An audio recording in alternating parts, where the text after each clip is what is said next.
जो कोई बात ऐसी स्पष्ट ना हो सकी हो तो हाथ वाला चिन्ह स्पर्श करके हस्तोत्थापन के द्वारा पूछ सकते हैं।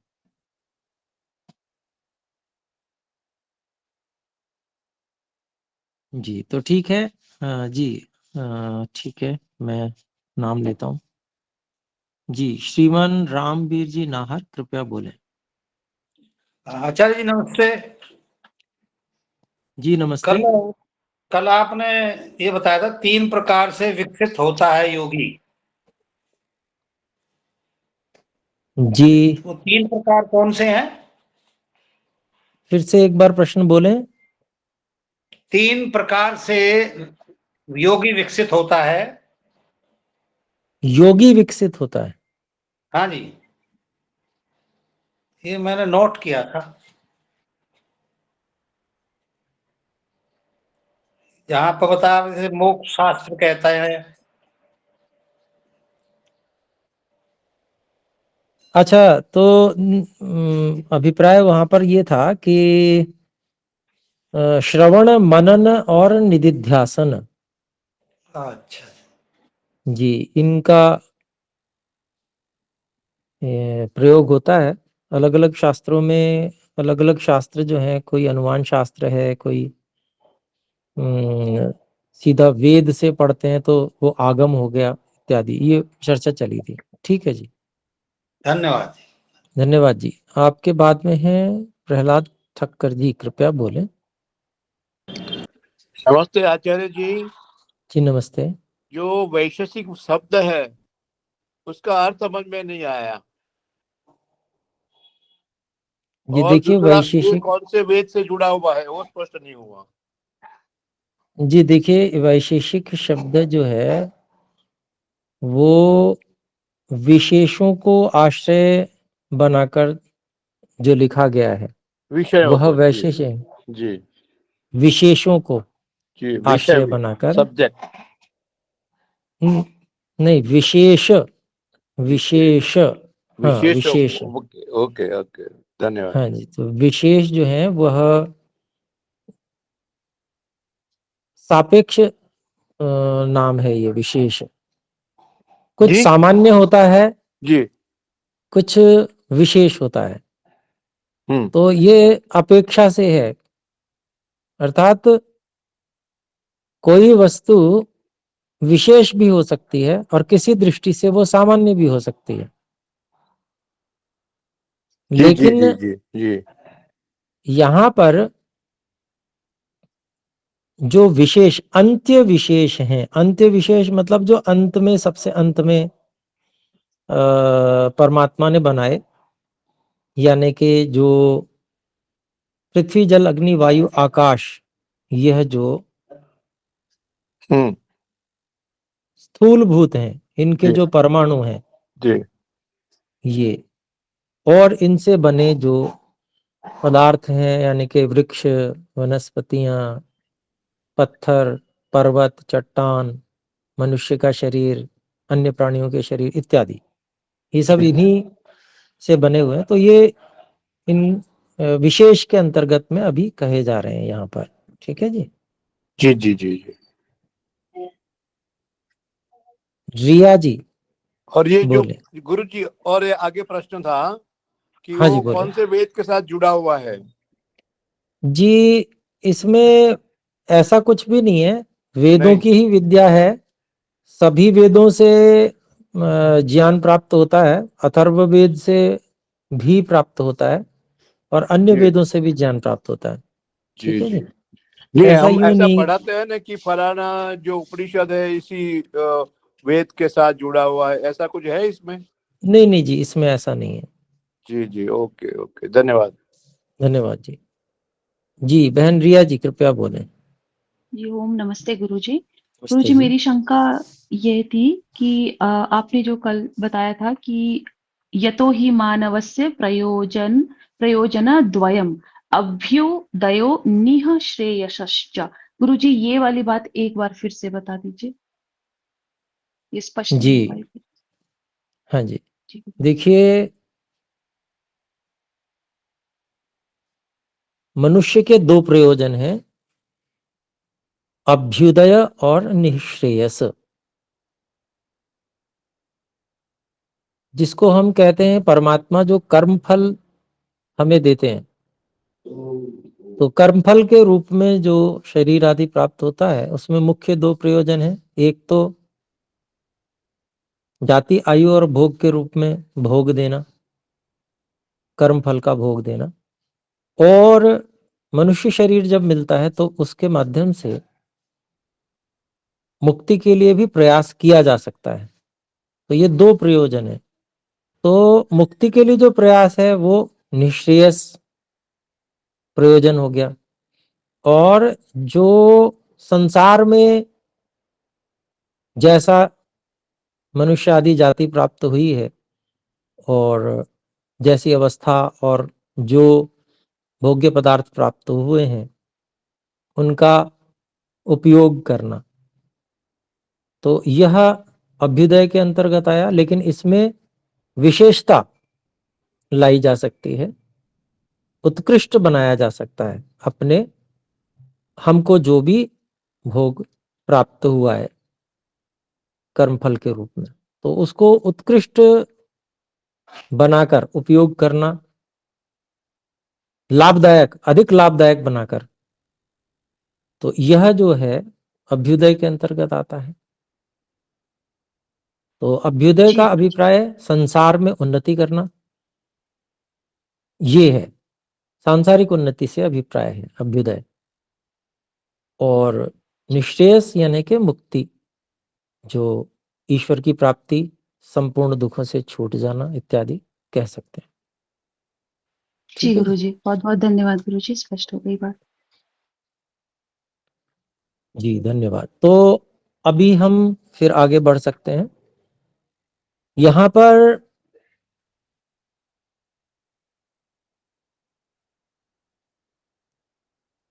ईश्वर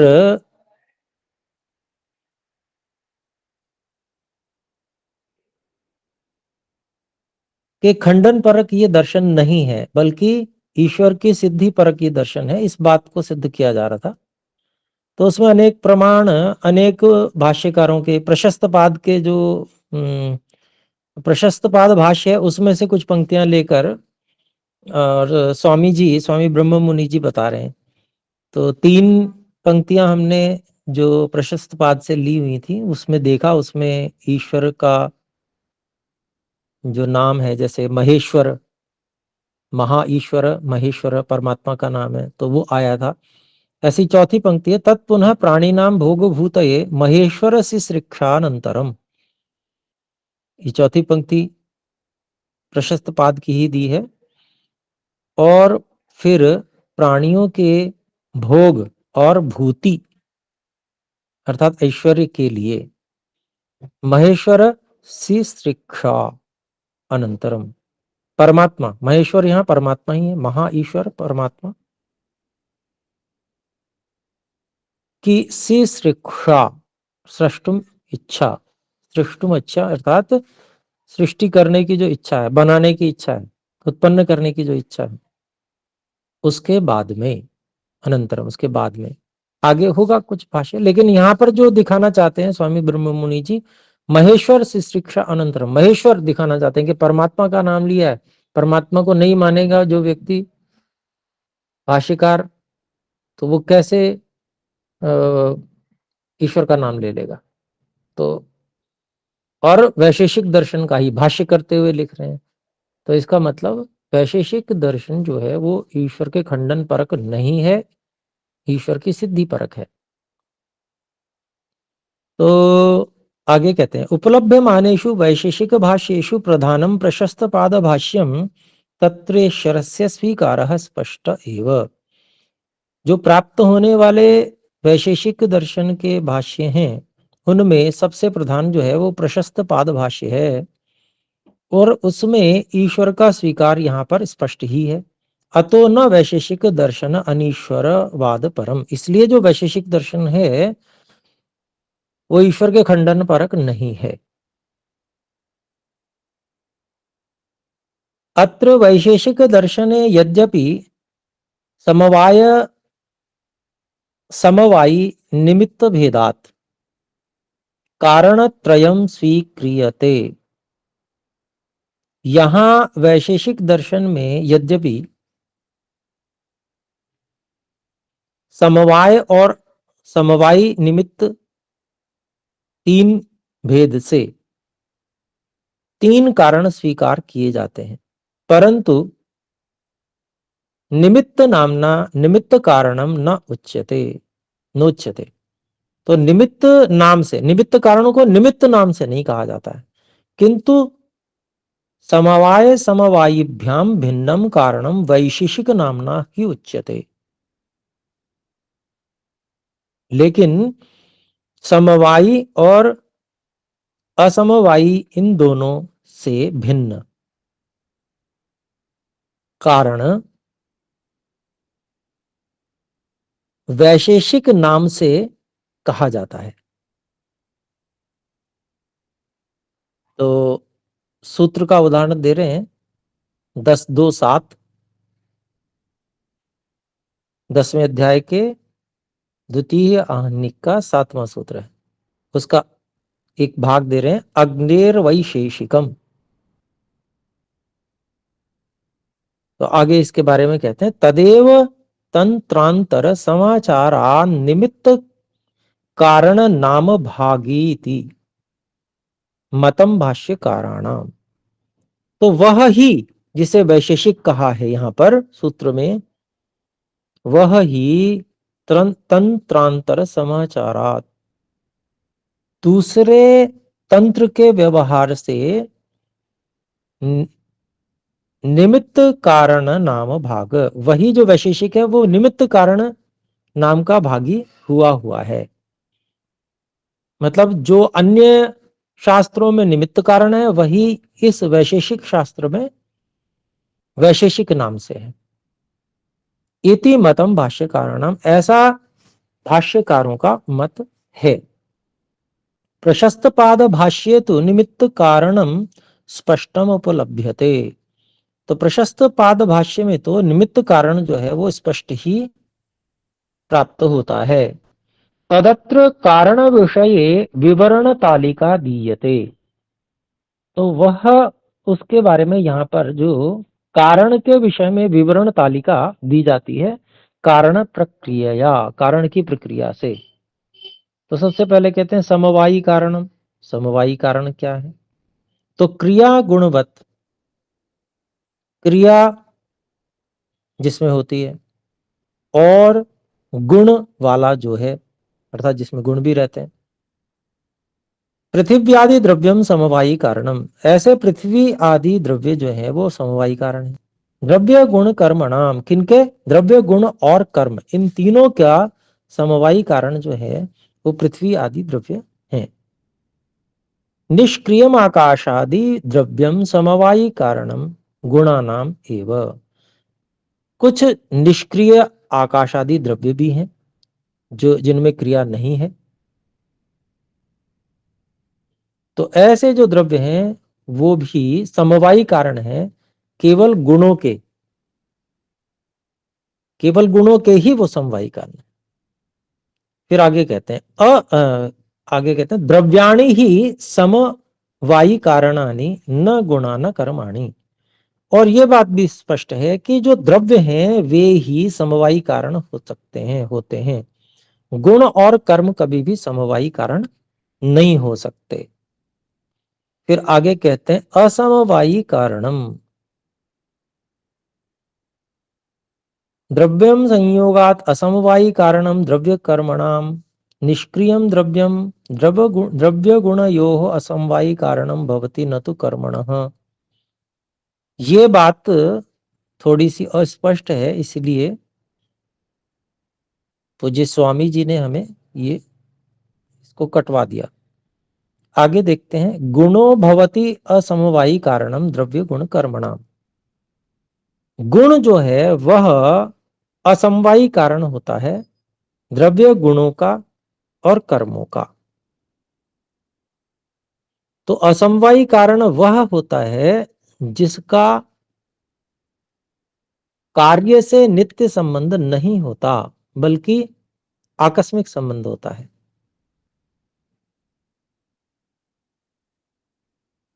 तो जो गुण है वो हमेशा नहीं रहते प्रकट अवस्था में, कारण अवस्था में तो प्रकट होते ही नहीं है, कार्य अवस्था में कभी प्रकट होते हैं, कभी नहीं होते हैं, कभी अनेक जगह।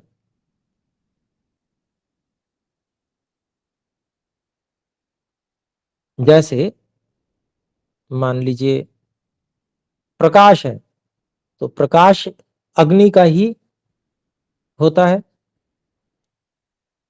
और प्रकाश अग्नि का गुण है।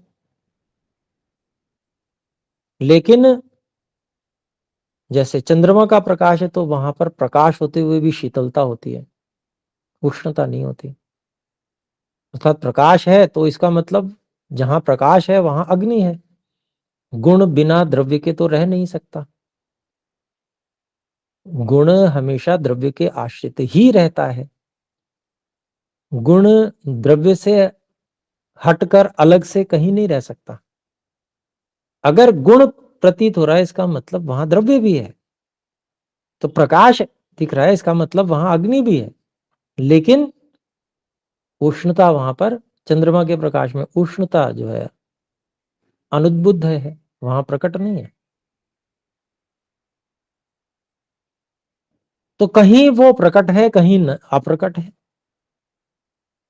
तो इसलिए वो असमवायी कारण है।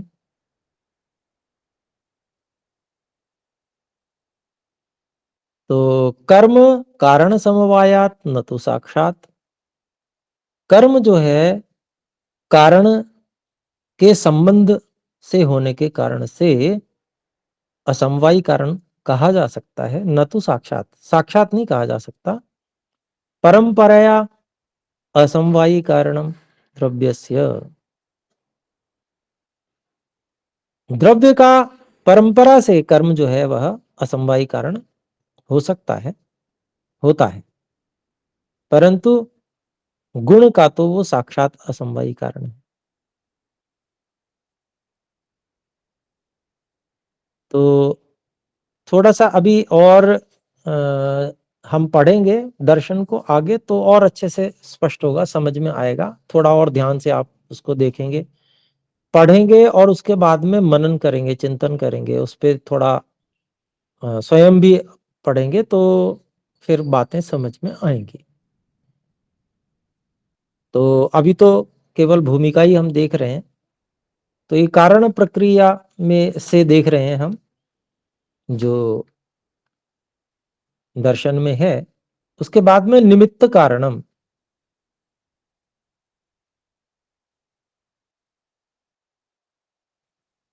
इंद्र आहूजा जी आप बोल सकते हैं। आचार्य जी, समवाय शब्द का आम भाषा में कैसे इसका अर्थ क्या होता है? मतलब आम सिंपल समवायी का अभिप्राय है जो एक तरह से मटेरियल कॉज जो होता है, लगभग लगभग ऐसा मान लीजिए, मोटा आइडिया। जैसे जो द्रव्य कारण रूप में होता है, जैसे वस्त्र का कारण धागा है, ठीक है। तो भाई आपसे कोई कहे देखो जी ये वस्त्र आपका है लेकिन इसमें से धागा धागा मेरा है, तो मैं अपना धागा इसमें से खींच के ले जा रहा हूं, तो क्या बचेगा? कुछ नहीं बचेगा फिर। कुछ नहीं बचेगा। तो मतलब वही बेसिक जो उसका वो हो गया मटेरियल। जी जी जी, ठीक। तो ऐसा ये समवायी कारण है जो उसमें अनुगत है, जो आड़ा आड़ा भी लगाया और सीधा सीधा भी लगाया है ना, बुनाई हुई हुई है कपड़े में, तो वो जो धागा है वो समवायी कारण। चलिए, तो धन्यवाद। आगे देखते हैं निमित्त कारणम। द्रव्यम जड़ेषु कालो अग्निश्च निमित्त कारणम भवति। परिणामकारित्वात् आकाशश्च निष्क्रमण प्रवेशनयोर्निमित्तम। चेतन आत्मा परमात्मा च निमित्त कारणम निज ज्ञानादि गुणैः परिणमयित्वात्। तो कहते हैं द्रव्यम जड़ेषु कालो अग्निश्च निमित्त कारणम भवति। ऐसा कहेंगे कि द्रव्य भी निमित्त कारण होता है जड़ पदार्थों में, जैसे समय और अग्नि निमित्त बन रहे हैं। कोई जड़ वस्तु है, जैसे नदी में पत्थर है, तो क्या हुआ, वहां से जल पानी चला पहाड़ से और एक चट्टान उसमें से टूट के गिरी। समय बीतता गया, वो लुढ़कता रहा, वो गोल हो गया और नीचे आके नदी के किनारे गोल पत्थर पड़ा हुआ है।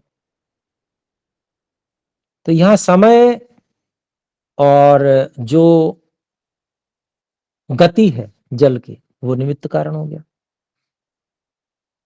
है ना। ये जड़, ये द्रव्य में ही हुआ, है ना। जड़ों में जो जड़ पदार्थ हैं, जो जिनका सामान्य रूप से अपने आप ही जो गतिविधियों के कारण से, प्राकृतिक गतिविधियों के कारण से कुछ बन जाता है। फिर आगे देखते हैं, परिणामकारित्वात्।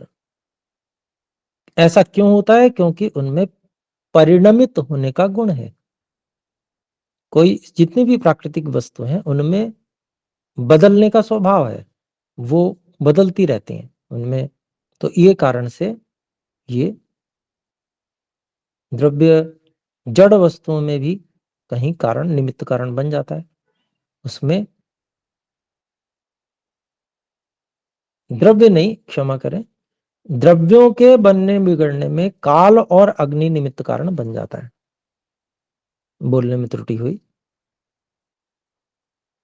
तो द्रव्य, जो जड़ द्रव्य हैं उनका, जैसे पत्थर, वो जड़ द्रव्य है, उसमें समय और अग्नि, या वहां हम समय और गति, उसको निमित्त कारण कह सकते हैं।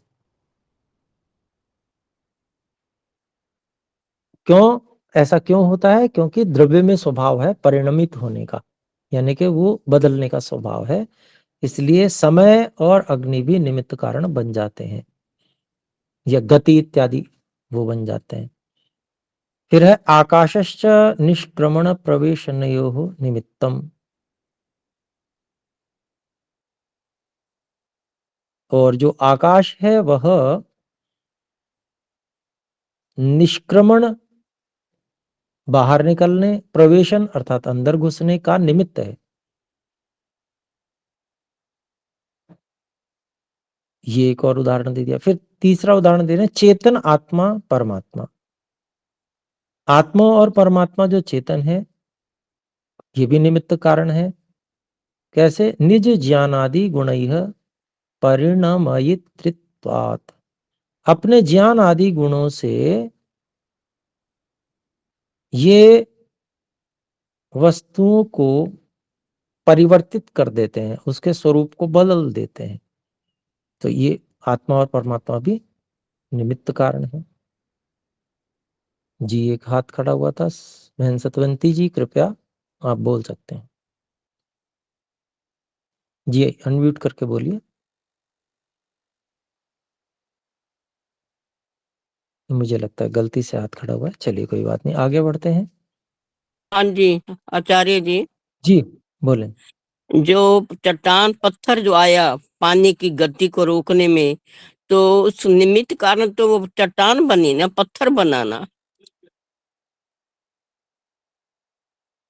गति कैसे निमित्त जी कारण बनेगी?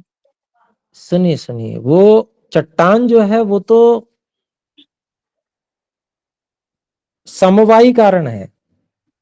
समवायी कारण हो सकते हैं। हाँ जी, और उसके गोल बनने में, गोल पत्थर बनने में एक तो समय लग रहा है, कुछ समय लगा। दूसरा, उसमें गति, जल के कारण से गति आई, तो वो कितनी जगह जाके अपने आप उस गति के कारण से टकराते हुए और टकराते टकराते वो नीचे आया, तब तक वो गोल बन गया। तो ये एक उदाहरण मोटा सा लिया हमने। तो उसमें समय और गति ये जो है वो निमित्त कारण बनी। ऐसे किसी चीज में अग्नि भी कारण बन सकती है, कोयला बनने में इत्यादि, इस तरह से। तो आगे बढ़ते हैं जी, और कुछ कहना है? ठीक है जी। तो आगे कहते हैं गुण अग्नेरौष्ण्यम निमित्त कारणम। अग्नि की जो उष्णता है वह निमित्त कारण है। आत्मनः परमात्मनश्च चेतनस्य ज्ञानादि गुणो निमित्त कारणम।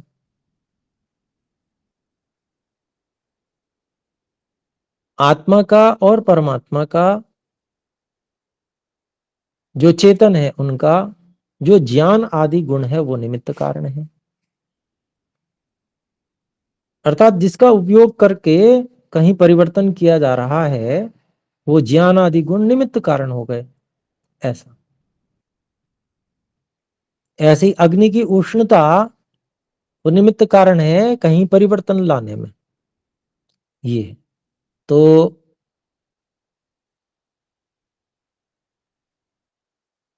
अगली बात है कर्म चेतन कर्म प्रयत्नो निमित्त कारण द्रव्य गुणयो हो। इसको स्वामी जी ने वाक्य को कटवाया हुआ है, इसमें गड़बड़ है कुछ, इसलिए इसे छोड़कर आगे बढ़ते हैं। वस्तु प्रक्रिया, वस्तु की प्रक्रिया से क्रिया गुणवत द्रव्यम समवायी कारणम समवायात। जो द्रव्य है वो क्रिया वाला है और गुण वाला है, और वह समवायी कारण है क्योंकि वो अनुगत है, समवायात।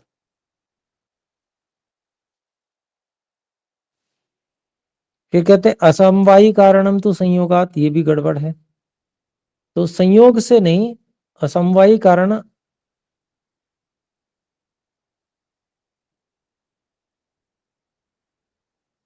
अनित्य संबंध के कारण से है, आकस्मिक संबंध के कारण से, कभी हो कभी ना हो, तो इसलिए उसको कटवा दिया है। निष्क्रियम द्रव्यम तो असमवायी कारणम, तो ये भी, इसको भी कटवा दिया है। आगे देखते हैं कालो अग्निश्चेतन आत्मा परमात्मा च द्रव्यम निमित्त कारणम। काल अग्नि चेतन आत्मा परमात्मा ये जो द्रव्य हैं ये निमित्त कारण है। आकाशोपि निष्क्रमण प्रवेशनस्य निमित्तम, आकाश भी प्रवेश करने और बाहर निकलने में निमित्त है। फिर गुण को कह रहे हैं, गुण है असमवायी कारण गुणस्य कार्य, असमवायी कारण गुणस्य कारणैकार्थ समवायात। तो गुण जो है वह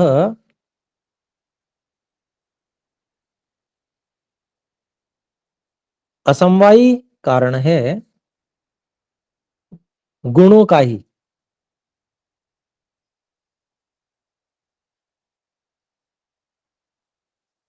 एक वस्तु में ही समवाय होने के कारण से, अनुगत होने के कारण से। कर्मणश्चापि साधारण्य, और कर्म भी असमवायी कारण है साधारण रूप से।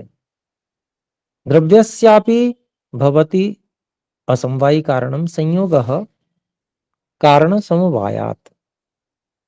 और द्रव्य का भी जो असमवायी कारण है वो संयोग होता है कारण में अनुगत होने के कारण से। क्योंकि द्रव्य बनाया जाता है तो उसमें संयोग किया जाता है। जैसे वस्त्र बनाया तो धागों का आड़ा और तिरछा ऐसा संयोग किया गया, तब वो वस्त्र तैयार हुआ। तो वो जो संयोग था, संयोग गुण है, वह संयोग भी कारण बन गया, वो असमवायी कारण हो गया। अब संयोग एक बार किया गया, वो संयोग हो गया बस वहीं पर, बात खत्म। अब बार बार संयोग नहीं हो रहा है, एक बार होके हो गया बस, इसलिए असमवायी कारण हो गया। फिर आगे निमित्त कारणम भवति अग्नेर गुण औष्ण्यम चेतनस्य आत्मनः परमात्मनश्च ज्ञानादि गुणों द्रव्य गुण कर्मणाम। फिर निमित्त कारणम भवति अग्निर गुणम औष्ण्यम। निमित्त कारण क्या होता है? अग्नि का जो गुण है वो उष्णता, वह निमित्त कारण होता है। ऐसे ही चेतन से आत्मा परमात्मा, चेतन आत्मा और परमात्मा का ज्ञानादि गुण भी जो है वह निमित्त कारण है। किनके? द्रव्य गुण और कर्मों के। फिर आगे कहते हैं संयोग विभाग गुरुत्व द्रवत्व वेगाश्च निमित्त कारणम कदाचित भवन्ति। तो संयोग, विभाग, गुरुत्व, द्रवत्व, वेग, ये गुण हैं, ये भी निमित्त कारण कभी कभी होते हैं। इति प्रशस्त पादः, ऐसा प्रशस्त पाद कहते हैं।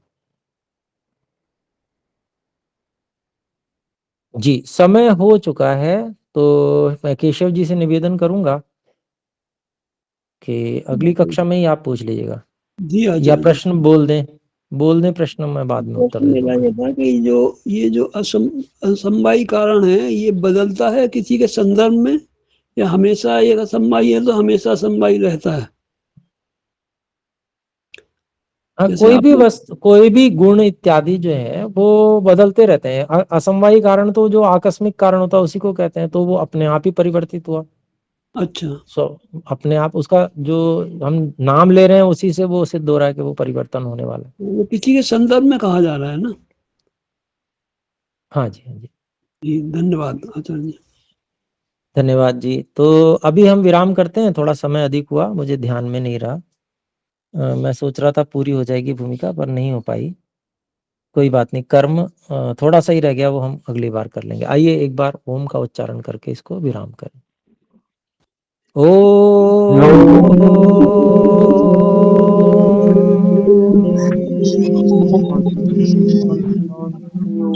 सर्वेभ्यो साधन नमः। सभी साथियों को नमस्कार।